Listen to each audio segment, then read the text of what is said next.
to be alive, to actually live, everyone talks about what they would die for, but no one ever talks about what they would live for. Dying is easy. You're not honorable for dying. Anyone can die. We all die, whether we try or not, right? Whether we try or not, the best of us will all die, right? We could do it without trying. That's how easy it is, right? Yep, We don't need yep. to try. We don't need to think about it.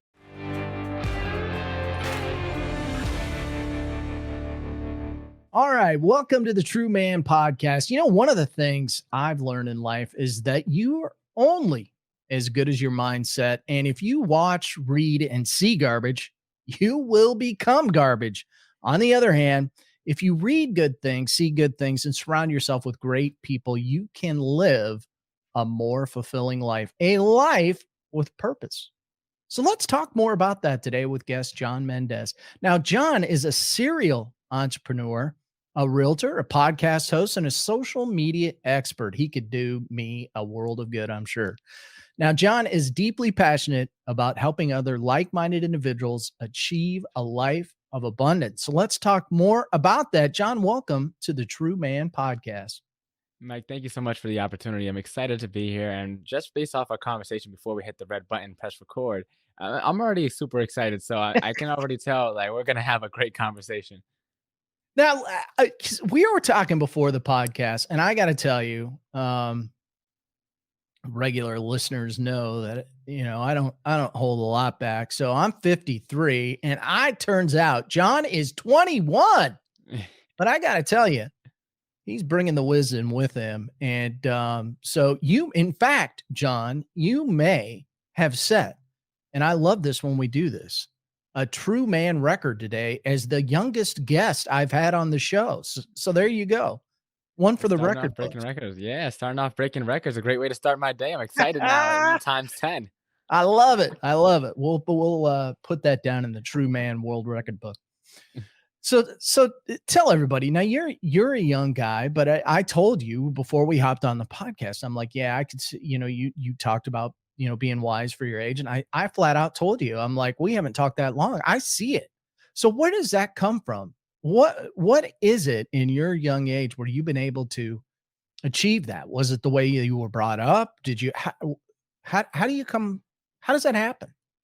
Yeah, so before I go back into my story, I love to preface it with the reason I see farther than most is because I'm standing on the shoulders of giants.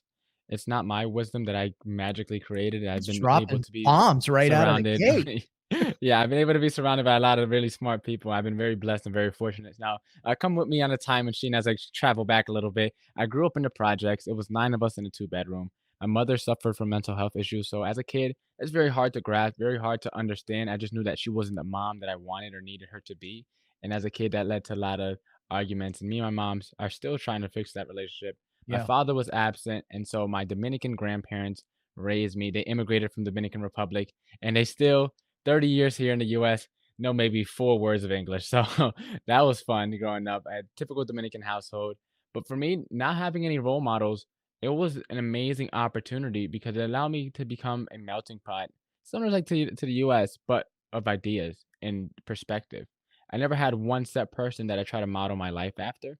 And so whenever I met a new person, I would try to take away all the good parts that I like and implement that into my life and all the bad parts of their life that I didn't like, I would try to leave that out. So as I'm getting older, as I'm growing up, I'm meeting all these different peoples. I'm just trying to take away all the good nuggets, implement that into my life, and then as I am learning and growing, I'm experiencing more, and that just kind of just keep on growing and growing. And around middle school, I started actually kind of cultivating it a little bit more, and we would do these things called philosophical chairs, and they would ask the class a Mm. question, and they would split the class into two rooms or two parts, and it was like, for example, what's your favorite snack? Pizza or ice cream? Most people will pick pizza, right? And so let's say there'll be like 5 people on the ice cream side, and although I like pizza more, I would go on the ice cream side simply to put myself in the other perspective and try to argue for that perspective because it's no fun when you have the whole class on your side and you're trying to argue a point against like 3 other Where do you students. think that comes from, though? I mean, a lot of people, I don't want to say they get lazy, but they take the easy way out, right? You're like, how can I play this? Where does that come from? It's hard to put my thumb on it, honestly, but I know earlier on, around that same time in middle school, English was always kinda boring to me. I was a smart student, I got honor roll my entire life, school came easy, but English was always one of the more boring subjects to me. But whenever we talked about argumentative essays, I instantly became a genius for whatever reason. I was like a super scholar when it came to debate and argumentative essays. Never did debate or anything like that in school, but whenever it came to just thinking in an argumentative way and structuring that, I something that came pretty easily to me, and I can't really put my finger on it, but I think it kind of stems back to just having a natural curiosity. As I said, not having someone to look up Yeah. to. All these different perspectives were always constantly in my life, and I was able to see a pretty vast spectrum of different people in my life. Like I know people that are serving 25 years plus in jail, and then I Sure. know people with summer houses in the Hamptons. So it's like I've been able to see a lot of people from a lot of different walks of life, and all these different perspectives are things, as I said, that I just kinda implemented into me, the parts that I liked and left out the parts that I didn't. And as I got older, it's not the years that I've lived, but the lives that I lived within the years, and I've lived a Whoa. pretty good amount of lives, and Whoa. so That's deep stuff, man. sorry about that. I didn't expect to get this deep this early on in the No, no. conversation. It's good. It's good. It's good. That's important.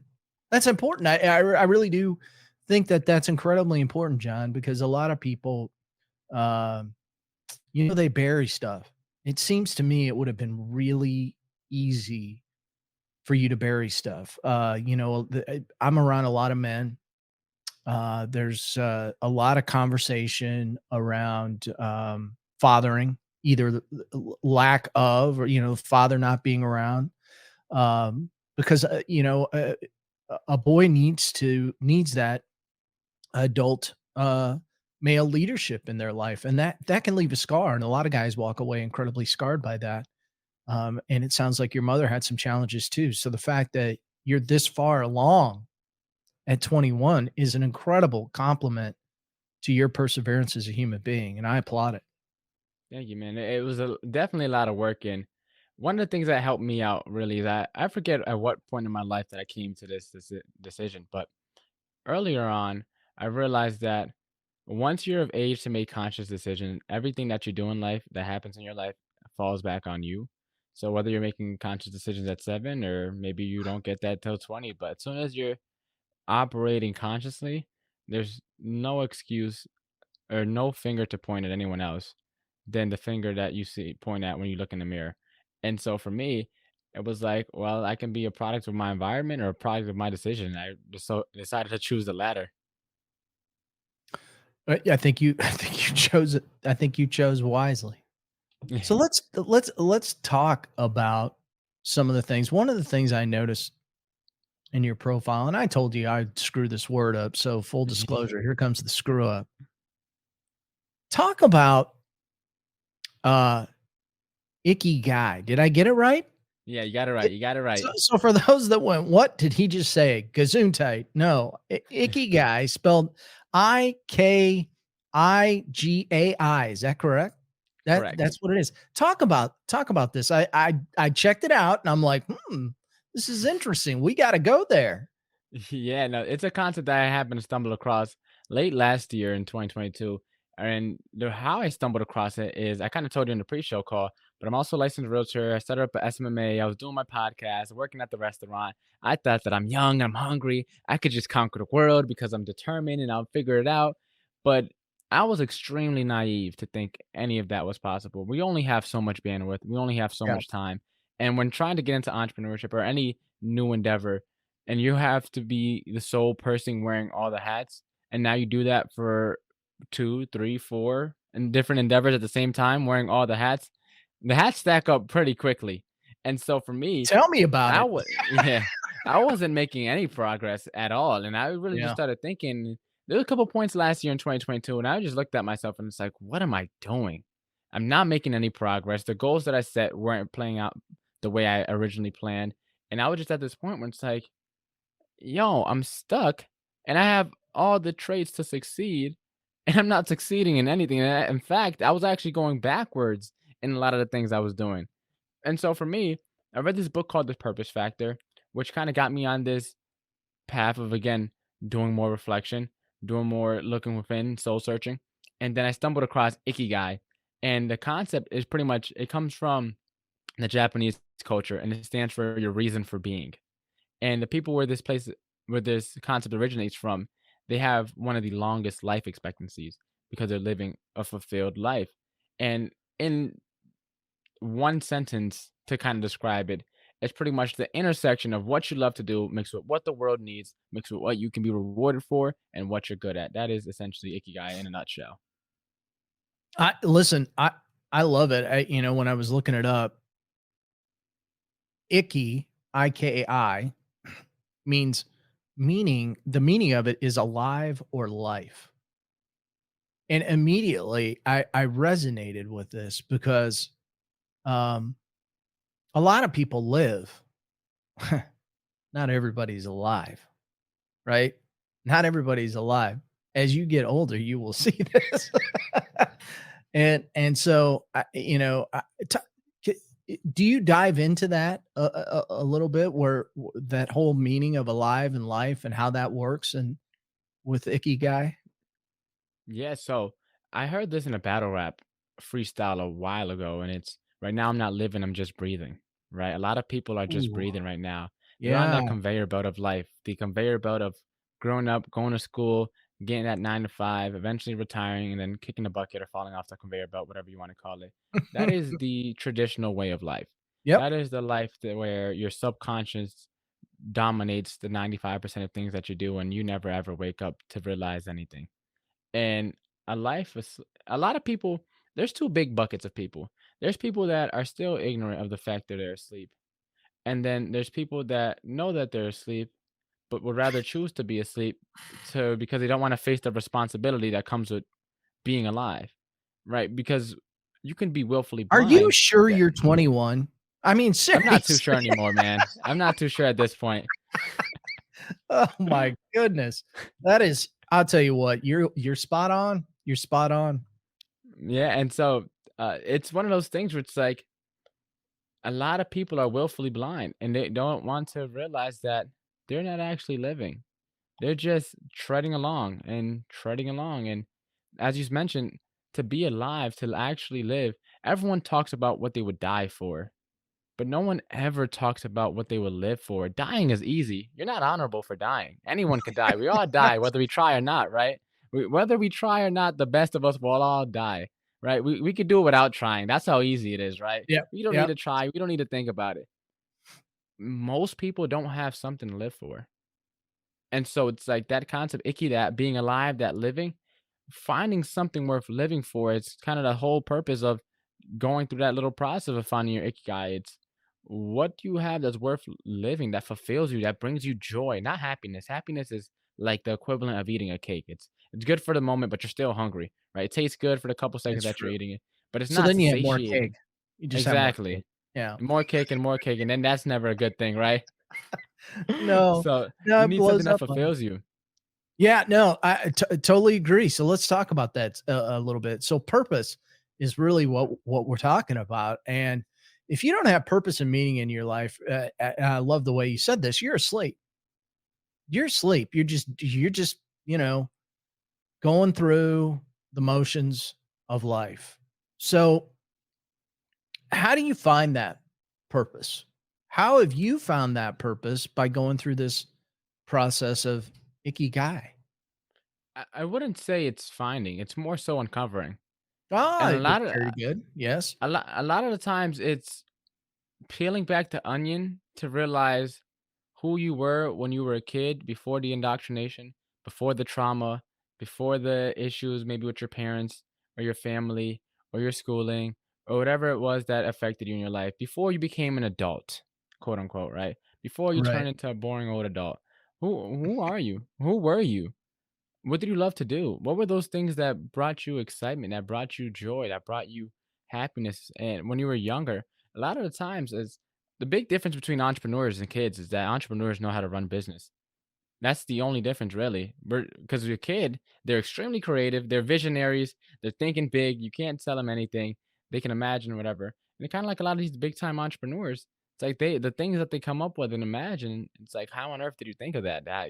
A lot of the thoughts that these people have aren't Yeah. fathomable to the everyday consumer, the everyday person. It's just like they just know how to run a business as well. And so it's really uncovering that person and peeling back. And when I talk about mindset, there's always like two big parts, I feel. The first part, the reflection part, and then the transformation part. But the first part, the reflection, is really just looking within and figuring out. And the first step of Ikigai is writing down, what do you love to do? Like, what would you do if you never got paid for the rest of your life? And write down all those things that bring you joy and just that where time stops. For example, like for me, I grew up playing football. So Friday night lights, if you ask me what went on during the 3 hours during the game, I can't recall not one single play. Time doesn't exist for that time that I was playing football. It's like things like that. Like, what are those things that you just love to do so much that time doesn't exist anymore? And just start off by writing off those things. And sooner or later, you'll start to get a pretty good list, and that'll give you a place to start. Wow. I you're blowing my mind, dude. I'm telling you. This is really good stuff. And it is so true. It is so true. I commonly on the podcast, in fact, I got interviewed on a podcast yesterday and the guy looked up and he went, we were on for over an hour. And he went, "Whoa, what just happened there?" And you know this, but the average person who's maybe not done a podcast might not know this. You do a podcast, and sometimes you look up at the clock and you're like, "Whoa, we've been talking that long," because the conversation can get that good. Because commonly, what I've found, and the beauty of podcasting, and it's one of the reasons why I love it, is you have guests on, and you just get to have these very intimate conversations that don't always go on in daily life. Mhm. Unfortunately, a lot of people float by, "How you doing? I'm fine. Okay, good to see you. Goodbye." And that's the end of the conversation. But if you're going to put a good podcast together, you have to ask good questions and have good conversation. Otherwise, it sucks, right, John? Yeah, That happens 100%, man. sometimes. It's the worst when it does, but the best you could do is either scrap the show, A, or B, try to bring in your off the cuff best questions that you can think of and trying to figure out in real time. Like you'll tell some guests are a little new when it comes to the experience of being interviewed Yeah. or sharing their stories. Like they may Mhm. have tons of business experience or whatever their credibility or expertise in, but they've never ever got any experience storytelling. And that's a lot of the times why people come into podcasts. It's just telling stories. Facts tell, stories sell, right? They always say. And the better you get at telling stories, stories have been around for ages. That's how most of our knowledge was passed Yeah. down before writing came into play. And so the better you are at storytelling, you can move mountains metaphorically when you become a good storyteller. I agree. So talk about this a little bit because really we were talking about your goals before we jumped on. We didn't talk very long, but it feels like we covered a lot of territory. Talk about your goals. I mean, for a young man, you've got some big goals. You want to hop on stage, be a speaker, do that type of thing. How Yeah, are you going to do that? What's it's one of those. why do you have that vision? Talk about that vision and talk about it in a way, John, that you can help people that are like struggling to find their purpose and their vision in life. Why are you gifted in that area? Why do you see what you see for you that somebody else could walk away from with? It's one of Excuse me. it's one of those things where the idea it's are you a good steward of ideas? It's Mm, one of those things that I've heard, I believe Russell Brunson said. And are you a good steward of ideas? If you have an idea that's put into your mind, do you act on it?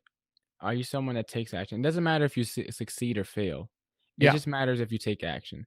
Yep. Because if you can't take action on the small ideas, how will you be able to take action on the big ideas?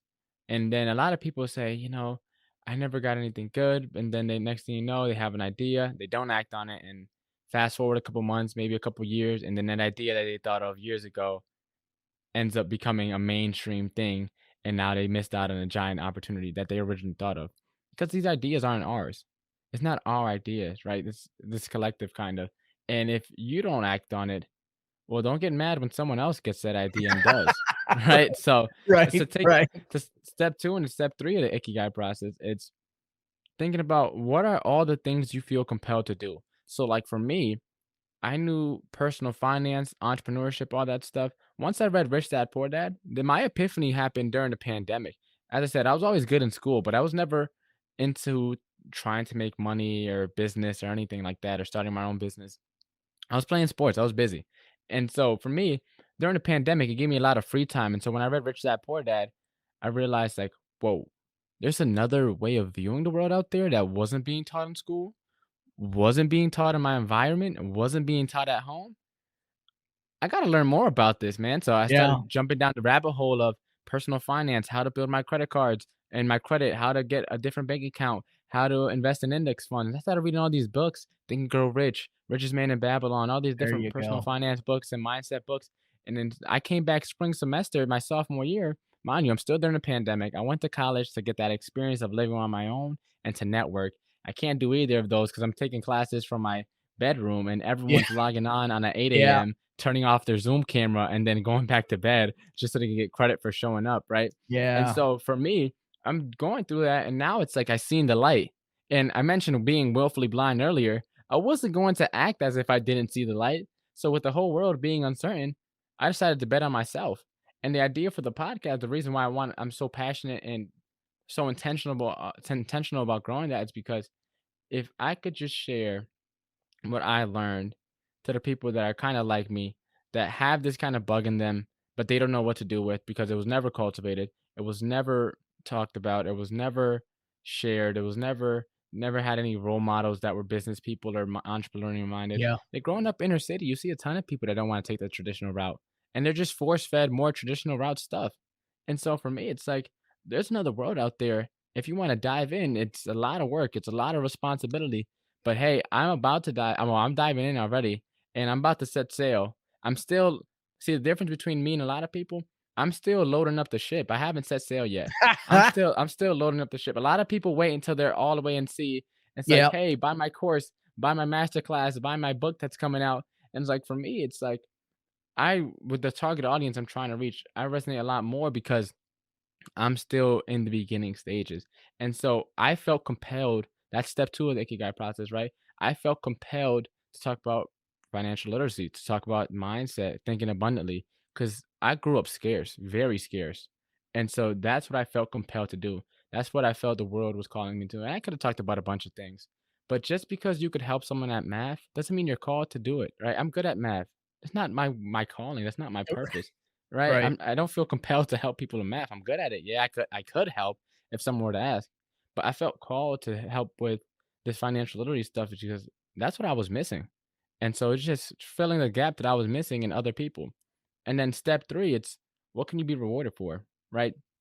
After you got steps 1 and 2 down, think of all the things you can be rewarded for. With podcasting, that could lead to so many different opportunities. It could be advertising, it could be sponsorships, it could be opportunities to funnel into your own business, it could be Yep. opportunities to create an audience and then you just create offers for that audience depending on what they need. It could lead you to speaking engagements. So for me, I knew with podcasting that that was something that I could pursue. And although right now I'm still kind of figuring it out, I know that there are opportunities to be monetized and be paid through that. Because a lot of time we do these things that are like charity, they're volunteer work, they fulfill us, they make us feel good, but we still got to make ends meet. We still got to put lights on Yep. the table. I mean, food on the table. And so steps 2 and 3 are really, it's like, where do you feel compelled to go? And you have a feeling like usually it's something that aggravates you, right? If you're annoyed at something, that may be a signal that you may need to go in the direction. For example, like if you're annoyed that you have to go to your friend's house, then just to go see them, well, then FaceTime solves that problem. Boom, right? Usually, sometimes where the things that you feel annoyed at are usually a signal that this is something that you may be feeling compelled to solve. Because if you're annoyed, that means you have some level of care towards it, right? And so list down all the things you feel compelled to solve. And then from there, list down all the things that you could be monetized from that. So that's steps 2 and 3 in the process. Now, again, John, you're reading books. And you're talking about books that even a lot of adults have not read. Think Rich Dad Poor Dad, great book to get your hands on. And Owen, by the way, and you know this, the school systems don't talk about entrepreneurialism and going into business because the school systems want you to know there's only one way, right? It's the government way or the highway. And the reality is, if you could become an entrepreneur, you can, you know, write your own ship, so to speak, and live the American dream, which I believe is what you're trying to do. And but talk about this. I mean, yeah, I could sit here and go, okay, adults, there's plenty of good books you need to be reading that would help you in life. But what do you see in your generation? I mean, when you talk to kids your age and you're like, here's what I'm reading, here's what I'm doing. It's easy for adults like me to go, wow, what the heck's going on with these kids nowadays? And I don't think we give them a fair shake, honestly. Talk about your generation a little bit. How are you perceived because of what you're teaching and doing versus maybe other people, in your age bracket? Yeah, so, two quick things really quickly. I think another reason why it's not taught in school is because you look at all the teachers and they're barely making their ends meet either. It's like right, so, They of don't course know, right? No, I get yeah, that. Yeah. so they can't teach you even if they wanted to, right? So, that's one thing, but then in terms of my generation, how I'm viewed amongst my peers, a lot of people think I have it all figured out just because I'm talking to entrepreneurs and because I'm have a podcast and I'm showing up on social media Yeah. and people think I have it all figured out. And it's like, man, this entrepreneurship stuff is no joke. It's hard. Yeah. Man, you just gotta keep on Yeah. showing up and you start figuring it out. And it's one of those things where in terms of people my age, it's very hard to come across someone that not only is thinking big, but is actually serious about it. A lot of people talk a really good game. A lot of people say they're gonna do certain things. A lot of people say, for example, like when it comes to music, like, "Hey, I want to keep making music," and then they create songs and then never drop anything. And so it's like, I think the problem with a lot of people in my generation and a lot of people in general is just taking action. Oh And boy, I talk about this all the time, but absolutely, you couldn't be more right. Talk about that. yeah, and with social media, it's even worse because now you could post about it, right? You could repost. Like, there's people that will repost every entrepreneur, Grant Cardone, Yeah. whatever Elon Musk, whoever entrepreneur mogul you follow, like quotes all the time, and they're not even doing anything with business, or at least trying to. Doesn't mean you have to have it all figured out at this age. Yeah. It's like people aren't even trying to figure it out.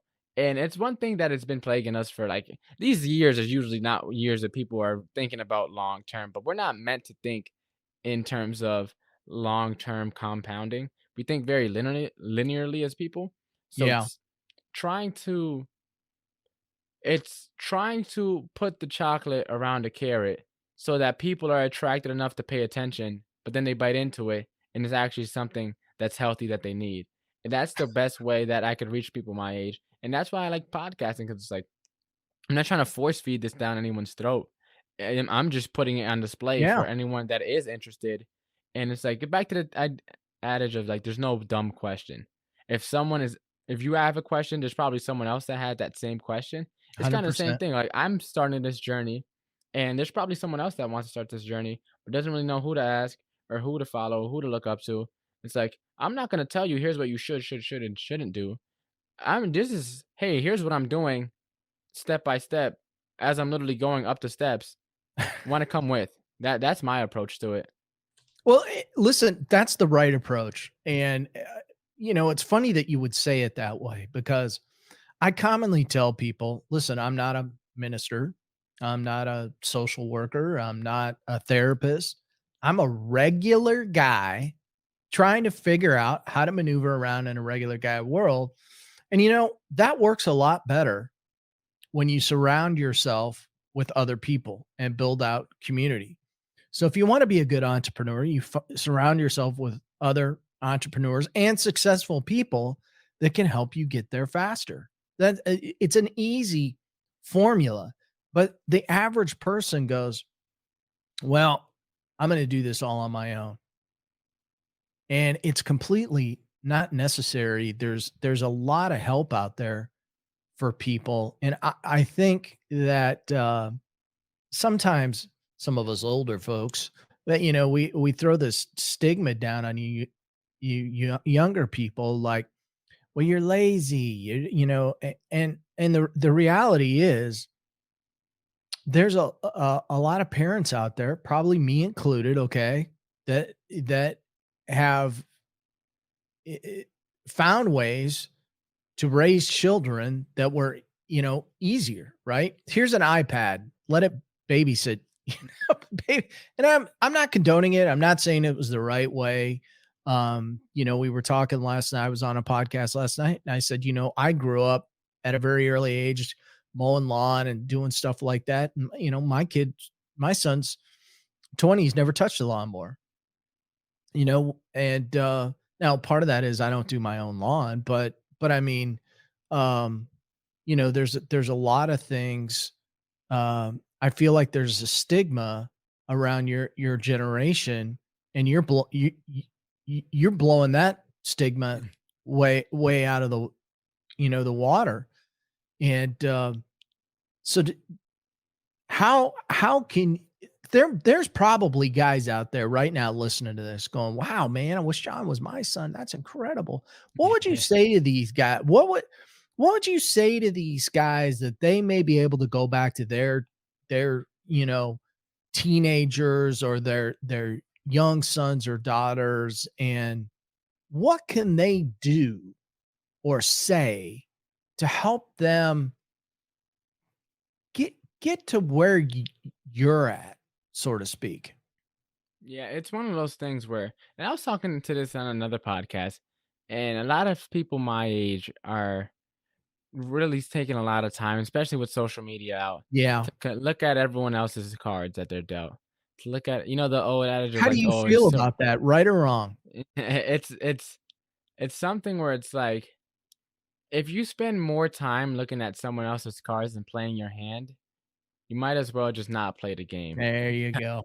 You're right, because what are you doing really? Like, you can't. Life isn't meant to be fair, nor did anyone ever say. It's like it's almost, I don't know what to call it, arrogant, naive, maybe, to think that, I don't know if there was like a sign that when you come out of the womb that says life is fair, that people get a glimpse of when they're first born, and then they Well, just grow up John, thinking a that lot way. of them, and this is, I'll blame, a whole generation of people, not you kids. A lot of if you went to this, you grew up playing sports, you went to a sporting event, and it didn't matter whether you got first place or last, you got a medal.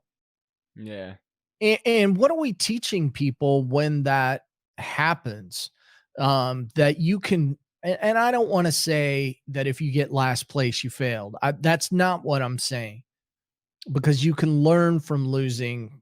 I, I've gained much more knowledge by losing than I have from winning. Winning was just fun, yeah, you know, but the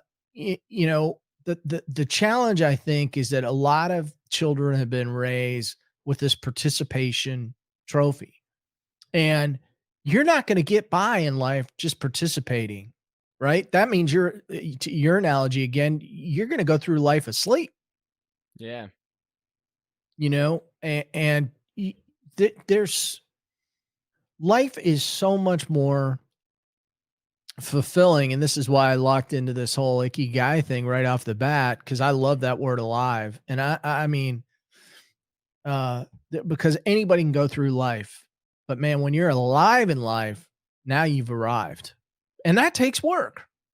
yeah. And 'cause this kind of comes back full circle. So step number 4 is, what are you good at? Or what do you have the aptitude to be good at? And you Mm. mentioned losing. People need to realize that there's a difference between losing and being a loser. Losing just Yeah, means you didn't right. win, right? That means you have opportunity for growth. You have opportunity to learn. You just didn't come in first place, didn't win, right? Yeah. Being a loser is being okay with sucking and giving up and being okay with that, being complacent, being stuck in your ways, not looking to grow, not looking to better yourself, not looking to improve, not looking to see where you messed up, not wanting to watch the game film, right? That's a loser. Right? Yeah. When you're and there's a difference between the two. You could lose without being a loser.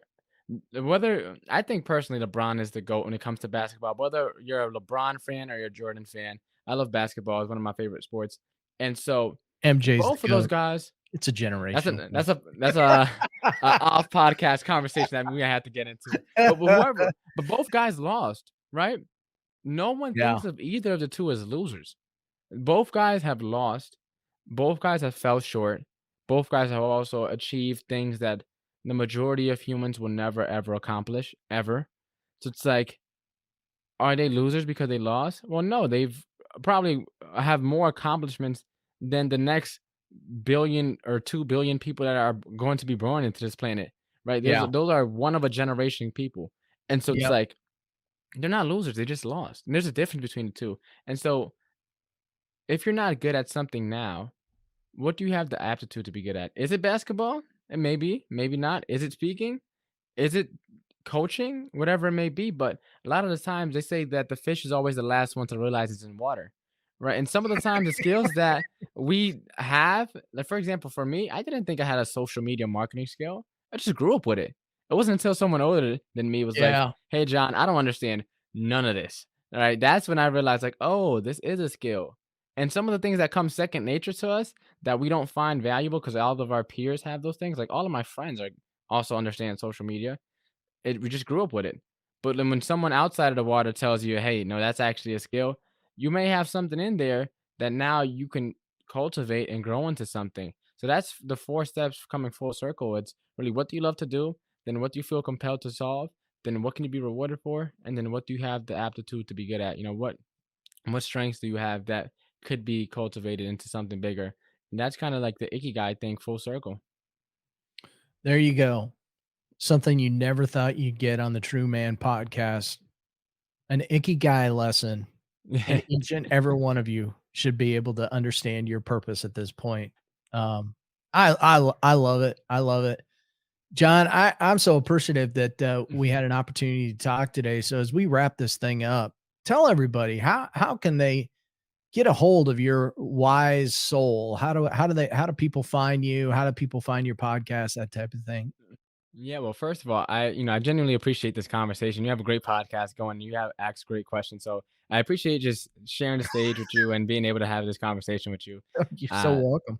for anyone that is interested and found value in anything that I said, make sure to go check out the Walk to Wealth podcast at www.walk number 2 wealth.com. Again, that's www.walktowealth.com. It may be a good podcast for your kids, for your sons and daughters to learn, especially if Mhm, they're teenage years in the early mhm. 20s and trying I to might figure be it out. sliding it to him. Yep. And then even if you want to get some new perspective, a fresh perspective, definitely go check it out. And that's the best way. My socials and everything are all on the podcast on the website as well. So that way you can connect with me everywhere, whether you want to listen or whether you want to follow me. You can connect with me everywhere on the website. Well, there you go, and we'll certainly put that in the show notes, and, I don't know if you can hear that or not. My dog's, very excited about this podcast. That's why he's barking in the background. Clearly, somebody showed up at the front door, but that's okay. That's called podcasting, and we make the best of it.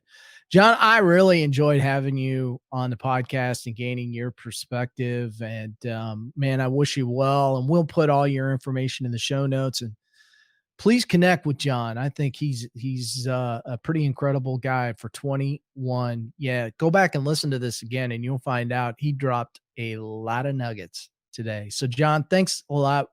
Appreciated having you on. My pleasure. Take care.